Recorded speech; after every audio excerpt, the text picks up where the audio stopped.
Hi, my name's Kaz from www.breakawayspirit.com.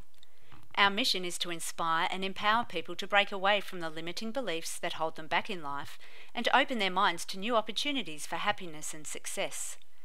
We encourage our subscribers to live by the values of honour, courage, passion, purpose and charity, as these values are the perfect foundation for success in all areas of your life. So often we have dreams of a happy, successful lifestyle, but something holds us back from making that dream a reality. There are many people throughout the world who have overcome their self-doubt, followed their hearts and created the lifestyle of their dreams. Knowing that it can sometimes be hard for you to find these people, we've brought them to you. So today I'd like to introduce you to Rosalind Baker. Rosalind is the principal of Entrepreneur Introduction Service. Rosalind has been running this extremely successful business for over 20 years and has a wealth of knowledge gained from her journey to happiness, fulfillment and success. Rosalind's kindly put her hand up to share her story of following her dream to success in the hope that she'll inspire you to do the same. Welcome, Rosalind. Thank you. Thanks for taking time out of your day to share your story with us today. Oh, it's my pleasure. I'm very interested in what you're doing. It's wonderful. Lovely, thank you. Can you give us a little bit of background about your business? Yes, I certainly can. I wrote a couple of books on courtship about 25 years ago, and in each of them they were called Dial a Man and Dial a Woman. You can guess what they're about, and how to find the correct woman for you and how to find the correct man for you. And I put a synopsis of the personality types as I know them, the 7 male personality types and the 7 female in each book. And I got a lot of publicity for both books. They're both bestsellers, and full page spread in the Herald Sun on a Sunday and things like that. And the press seemed to pick up on the personality types more than anything in the book. So I thought that'll be my next book, Dial a Personality, and it's about the 7 female personality types within each woman. And I'd almost finished the book, and I was thinking, what can I do next? I've always been a matchmaker, and my friends have been telling me for years that I should start an introduction agency, but I'd always been a bit reluctant, and I'll explain those emotional hurdles in a minute. I sat down with the book. I put a synopsis of the male types in the back of the book and sat down to see if I could work out who's attracted to who of the female types and the male types. And I knew it all, and I knew why. And I didn't know I knew all this until I started, thinking about it. And I thought, aha, this is my formula for matching people. So that's why I started Entrepreneur. Excellent, excellent. And I think it's knowing those profiles is very important to creating a lasting relationship. Yes, it is. We've got a 1% divorce rate. That's excellent. It is, isn't it? It's amazing, because I think the divorce rate's up to 48% now. Well, I'm sure we could send a lot of people your way. Thank you. Okay, so when you first came up with this idea, were there any emotional hurdles that you had to overcome? Well, I've always thought there was a stigma about an introduction agency, and I wasn't keen. But once I had a formula, I thought, well, I think I'll go with it. And I rang a few friends, and they all said, Rosalind, we've been telling you that for years. You should be starting an introduction agency. So away I went. But then my father said, don't like the sound of this. And then when I was up in Queensland next time, my cousin said, oh, so-and-so knows you. And so-and-so was a very well-known solicitor. And my cousin in Brisbane is a judge these days, but he was a solicitor then. And he said, is he on your books? And I said, no, I don't know. I can't talk about things like that. And he said, because if you match him up, it'll be the greatest coup ever. And anyway, this particular fellow, I did match up, and he's happily married with 2 children, a boy and a girl. And when he was getting married, my cousin rang me and said, well, that's bigger than parting the Red Sea. So after that, the family didn't complain about it anymore. There were no objections. Once I'd been successful in matching someone, and I had the right sort of clients, they thought. And I haven't heard anything from my family ever since, except, I've got a friend coming to Melbourne. Do you think you can match them up? Okay, so what did you need to change within yourself to work through any emotional hurdles perhaps that you may have had? I guess what character traits or beliefs do you think you had to take on to get your business up and running? Well, I had them already. Enthusiasm and courage and persistence, and I'm very positive, and I never worry about what will happen if it doesn't work. I never think about something like that. One thing I did have to learn, though, was to keep my mouth shut. I was a very chatty person. I wasn't really a gossiper because I was too busy to gossip, but, a little bit. I had to learn to keep my mouth shut. And I've become a much quieter person since I started Entrepreneur, because it's a very confidential business and you just can't afford to put a finger wrong as far as protecting your clients. And the staff are all trained that if they wanted to tell me about a person in front of clients, they'd just give me a piece of paper with the name on, or they'd tell me the first name and hope I would guess.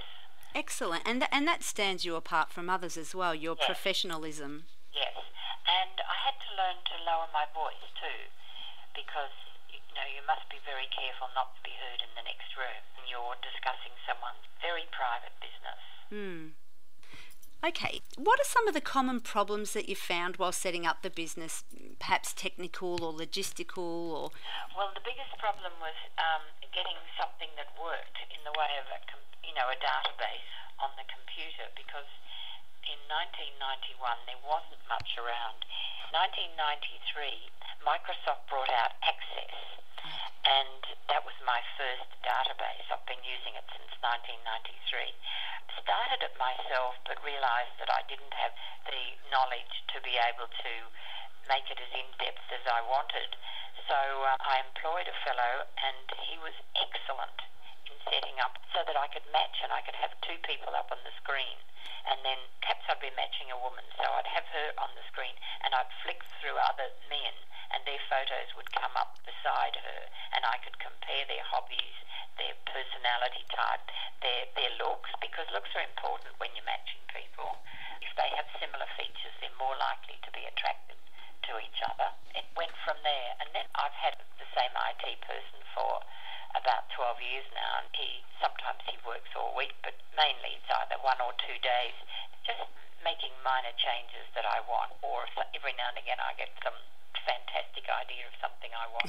I have 2 screens in my office, and I can run a search and find some profiles to show a client, and then I'll just drag it across onto the other screen so that it's more convenient for them to look at. Lots of exciting things like that we really enjoy. So technology's really been very helpful for you. Wonderful. Wonderful. Every time I think of something that will save a step, I get my IT fellow to do it. And we take their photos from the screen. They automatically go straight on their file, and we use a digital signature box. I try to run a paperless office. So I show them the hard copy of our terms in our contract, what you call the fine print, Right. which laminated, and I hand that to the client to read in 14 points so that it's not fine print before I set up the contract, and then I show them the rest of the contract, and they can read on screen, and then they sign a signature box, and then I email it to them. Much easier. Everything is emailed, and all our profiles, if we send her his profile and him her profile, they're sent out automatically at the same time by email. Excellent. Everything's done. And to leave feedback back, they go onto the website. Great. So you're saving the environment as well. Oh, absolutely. Yes, I've always been very conscious of that. Lovely. Yeah. Now, can you give me an example of how living with honour has helped you attain the results you have so far? So if we're talking honour being personal integrity and staying true to your own beliefs and values. Well, I think one of the things is not to take on people that you really don't believe you can help. And yet I want to help everyone that walks in the door. That's my goal, is to help everyone that walks in the door. So if we can't help them, we say so, and we either put them onto someone who can or recommend some books to read, etc. But the thing that I would really say is the most honourable we do with our clients is we're very honest about whether we can help them, and then we do our utmost to help them. Not not only find a partner, but teach them a new way of courting. And by making this paradigm shift in the way they do things, it makes all the difference. And I feel that that's my life's work, is not only to find a partner, but teach them a new way of doing it that works. Yes. So, and many of our clients form a relationship with an outsider. Once they've been through the training session we give them, and they're comfortable meeting people, so many ring up and say, oh, I've met someone outside. Haven't been out with a fella for years until I came to Entrepreneur. And now they're coming out of the woodwork. And all we've done is actually give them confidence. Yes, you've unlocked their inner confidence. Yes, that's right. And also we have quite a bit of help here as well. You know, we've got someone who can help them with weight loss. We've got a couple of personal trainers. We've got someone who can help them develop their confidence if they have a few problems in business with their work. We've got a business coach and a makeup artist who will give them a makeover. We've got a lot of free things to start them off. A free golf lesson, you know, a couple of free personal training sessions, a free dance lesson, free makeover. Oh, we've even got a decorator. Come into their home and spend an hour with them, giving them some ideas about making their home look more interesting. And that's fantastic for young men. Such a difference. Probably the best one of the lot is the wardrobe consultant. Now, she will take people shopping on any budget and teach them how to look their best for their body shape. And she says, you know, it's amazing the confidence they get of doing this. And as I think it was George Clooney who said, there's nothing sexier than a confident woman when you feel good because you know you look good. Absolutely. I think we should all have one of those. Yeah. And she gets some great discounts too. Oh, great. Yeah. So really you're taking a holistic approach to help these people. That's right. Lovely. That's right. So do you recognise that it's taken courage for you to reach this point in your life? Oh, yes, it has taken courage, yes. And what do you think would have happened if you hadn't acted with courage? Where do you think you'd be now? Oh, if I listened to that other little voice, I probably would have never gone anywhere. Now, you've already answered my next question, which was with regard to what your purpose in life is. And I truly believe you've proven here with 23 years that this is certainly your purpose. So we'll go to the next question, which is, what is your definition of charity? My definition of charity is to help those that can't help themselves, and where I've seen a need. And, you know, I've done things in Melbourne, etc., but my daughter-in-law is Thai, and she comes from way up in North Thailand, an hour's drive north of Chiang Rai. Now, up there it's a rice-growing village, and the hospital was meant to be for 3 villages of 15,000 people, but instead, when they built the hospital, they didn't take into account the other 45,000 people who are the hill tribe people, refugees who've been living in the hills for 2 or 3 generations. They don't have a passport, they don't have any ID, and they're hiding, and they can't afford medical fees. So the hospital is not supposed to give them any treatment unless they have ID. Now, the medical director said, I can't refuse them. So that little hospital is not a surgery hospital, and if anyone has a baby who's prem, they can go in the rickety old ambulance that's not very well equipped to Chiang Rai, but will they make it? Yes. They usually lie them out. So I has paid for beds, and when they're short of beds, a woman who's expecting a baby sleeps on a stretcher that is about a metre high. Imagine how rickety that would be. And so he bought them beds. She said, I can afford cement for another ward, but could you please supply some beds? And she was so thrilled with. So we do try very hard to raise funds. They desperately need an incubator, and they also need a baby warmer for jaundice babies. Right. Do they have a website or anywhere that listeners could go to? No, they don't. But I can send you information. Absolutely. If you could do that, and I'll post it on my website. They desperately need a defibrillator, and it would just make such a difference if they could save lives. My daughter-in-law told me that when her 2-year-old sister was very ill, the father, he didn't have a car, or walked the baby MRI, but she died on the way, 50 k's away. And he took the boy in. The boy got a nasty bang on the head, and he took him in and they fixed him up. But he walked all the way, 50 k's, nursing his child. That's Isn't that beautiful. amazing? Yes, definitely. Amazing stories, yeah. Definitely. Now also, there's not only the hospital. First of all, my son got married there in the church, and I met the vicar, and he showed me, the church was in his home, and he showed me a picture of a church he'd like. So I supported the church until we were able to buy the land next door and actually build a church. That sounds very impressive, but there's 30 or 34 baht to the dollar, so everything's a lot cheaper up there. And the people did the work. It was just supplying the cement, actually, the materials they needed to build a church. But that's not all. He took me to see an orphan school, 26 pupils. Yes. And he said that these children are so poor that World Vision set up the school, and now the government run it, but they were too poor to go to school. Their parents couldn't afford books, uniform, anything like lunches, and they're actually, a lot of them are orphans, or they've got one parent, or they live with a grandmother who can't work, or their parent has HIV, probably mainly due to HIV, this orphan school. They're lovely children, and I asked them how could we help. They wanted a vegetable garden and a fish farm and a mushroom farm so that they could show the children how to farm and feed the children lunch. And they have cooking classes. The children are all taught how to cook, to make lunch. And the last thing I bought them, an electronic whiteboard with a projector. And it means that they can have many more variety of lessons that come from Bangkok that they don't have the facilities to teach otherwise. We also provided a special room for that whiteboard and a covered playground, and now they want to turn that covered playground into an infant's room, so we need to do another covered playground. And we raise money each year for this.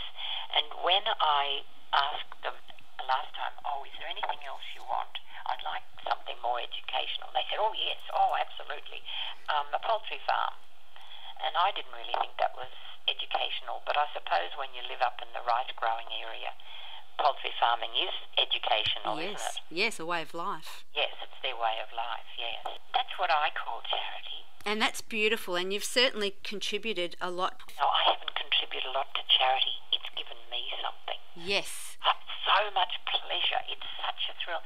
And when I have people in here who are feeling a bit depressed, I say to them, go and do something for others. You'll feel so much better. Got to just think of those little children and how thrilled they are with anything you can do for them. You forget about any of your own problems. Yes, you do. Well, I would certainly be happy for you to send that information through to me, and I can pop that on my website. Thank you.